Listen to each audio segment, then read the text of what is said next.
Hello everyone, welcome back to another Joseki video. So today I decided to actually move on to the 3-4 low pincer. So for the last couple of videos we've been covering the high pincer. To quickly recap, we obviously covered the most traditional Joseki, right? Everybody kind of know this by now. And we also talked about what to do when black plays out this one.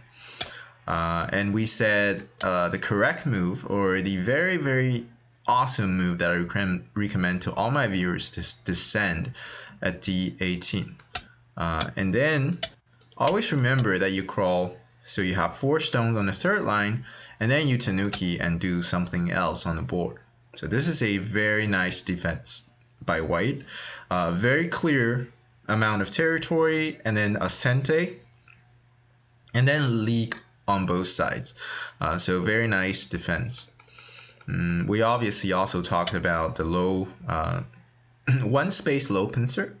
The variation is a little bit more complicated, but no worries. It's covered in my previous videos, so go ahead and watch them out if you haven't. I believe those will help you out in your early games. And then my Joseki lectures basically for players of all levels. Doesn't matter if you're a double-digit Q or single-digit Q or even 10 level players. I think you'll all enjoy my Joseki series. So today I decided to move on to low pincer. The reason is that I'm fully aware that I haven't covered these pincers, right? That's the 2 space pincers, high and low, as well as the 3 space pincers. The reason I don't want to cover them right now is because I feel like these variations are tailored towards players of very, very high level. Let me just show you a quick example what I mean, right? So black's gonna follow up like this, right? This is a very normal way to play out, and then white plays out G16. After a couple pushes, black can decide a counterattack at the C11, and now the game goes a little bit wild. I'm pretty sure some viewers really like this type of game, but as a YouTuber or lecturer, it is very difficult for me to find a a good way so that everybody can understand what's going on. Like players of all levels can appreciate the level of complexity.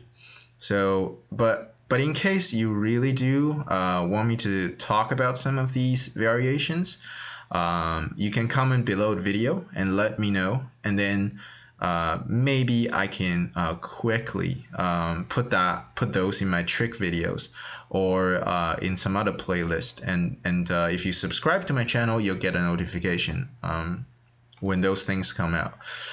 So here to present you, if you play C17, that facilitates your connection with this C13 move, right? That's your idea. But if you decide to play D10, that's also an excellent move.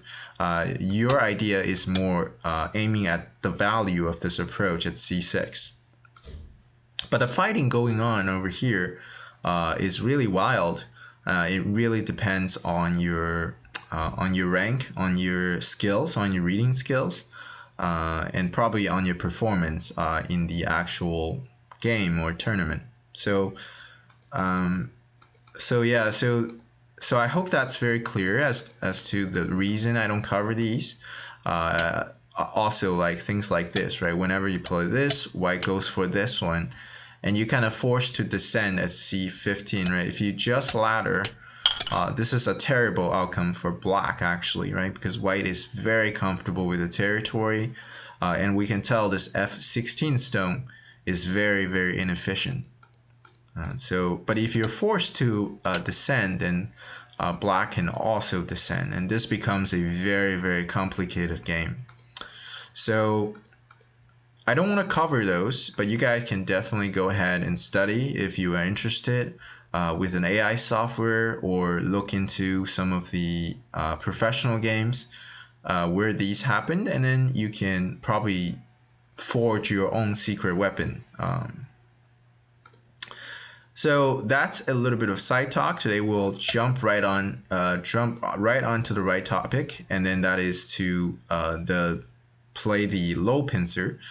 This is a lot more common than the high pincer in professional games these days. So very briefly, I want to present you two solutions as to how to deal with this C15 low pincer. So the first way is obviously for you to kick here. Just like the start point Joseki, you will hop at F17, and then black is going to play a 3-space extension. And this is just equal position moving on. The corner has about 11 points, 11 to 12 points. You can keep that number in mind. That's an accurate count. And very nice, right? To have 11 points in your pocket. For sure, because it's not an invadable thing. And you got a sente, so you can decide what you want to do. You can protect your corner, you can go for more territory. This is all your choice. That's our first defense. The second defense I highly recommend. If you want a little bit more flavor in your game instead of this kind of boring Kosumi, you can also play F16. So against F16, there are two things I want to point out so that you can feel very comfortable mastering F16. It does look like a move that's hard to master, but it's actually not. So the first worrisome move is for black to approach at H17. This is aiming at next plane F18. That is going to get rid of our roots. So your correct defense is to Kosumi at C16 first, and then Kosumi at G17 next, right? Remember the order is the Kosumi here first and then Kosumi here. Forcing black to extend, and then last move is the golden move that lets you finish the Joseki, right? That is to play F14. This is pretty much a sente. Black has to protect the two stones by playing a 3-space extension.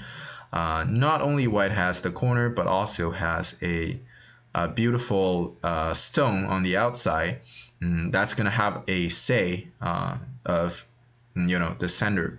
So very nice way for you to settle. Absolutely no drop in terms of win rate. This is just perfectly equal game. Moving on for you, and then you get a sente as well. Very, very nice. Here I just want to point out that if you don't play that, black is going to attach you at F15, right? So in case your opponent did not play this, you can punish him by playing this one, and now you have a connected influence. And this kind of influence is a lot scarier than just a wall on the one side, because this is connected. It exerts influence towards everywhere on the board. So this is kind of a scary move that is very, very large. So white absolutely has to jump out, and then forcing black to make a 3-space extension. So very nice way for you to solve this problem. The other move that I want to talk about is obviously the C17. Against this move, obviously we have to hane and protect the corner. Black has two choices. If black descend, white is going to absolutely have to play the shape move at D16. And now black's shape is a little bit awkward. So normally we expect a 2-space extension, but white can just follow up with a 3-space low extension.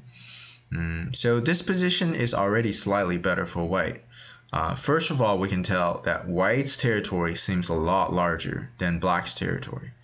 The second problem is because there's some weaknesses in here, right? Because later on, there might be stuff like this that white can play, especially if white plays here first. So you should probably play here first, aiming at the weakness, causing a lot of discomfort in black's position. But if black keeps ignoring you, then you have this kind of stuff, right? This could be a problem potentially for black. If black extend out, we can descend and then attach back. Black has no roots and he has to run for a long time. If black plays this one, we can obviously press black onto the second line.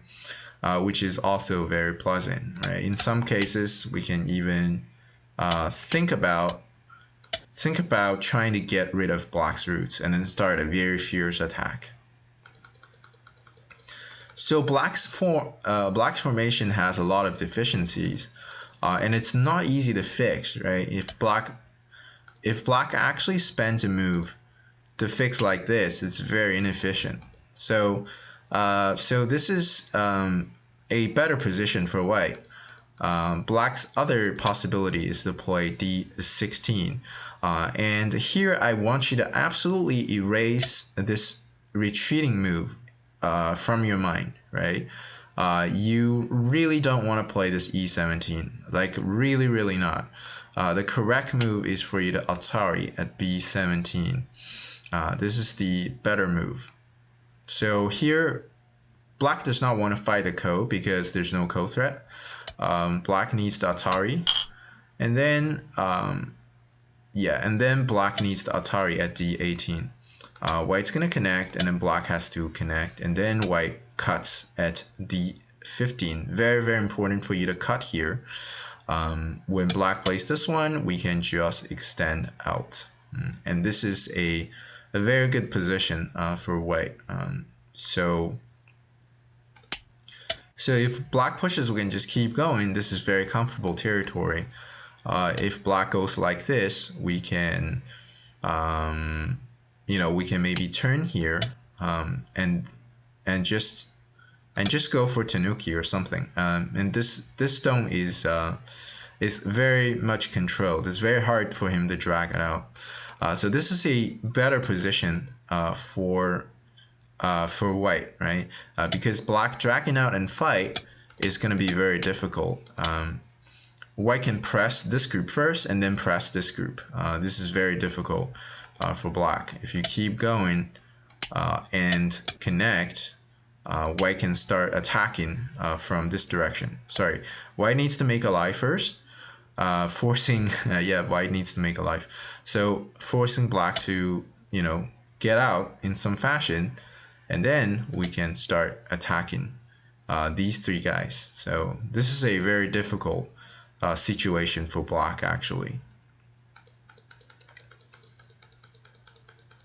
So the golden move is really for you to cut at d15, because if you play something like this, then your position is definitely going to be behind, right? The move that makes a difference is the cut at d15, right? And this will be a better position for white, which actually means in conclusion that this attach is a little bit questionable as a move, right? So maybe a more reasonable move is for black to just make extension, or just Tanuki and play somewhere else.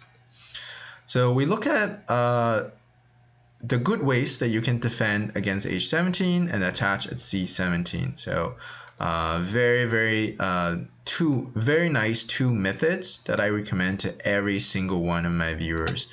One is this variation that you all know about. The other one is for you to play f16. So try them out in your games, and I'm pretty sure you are able to defend your 3-4 point corner against the low approach very easily in your game, regardless of what your level is. All right, thank you very much for tuning in, and don't forget to like and subscribe to the channel so you can get more videos. You will be notified as soon as these kind of videos come out of my channel. All right, I'll see you guys in the next one.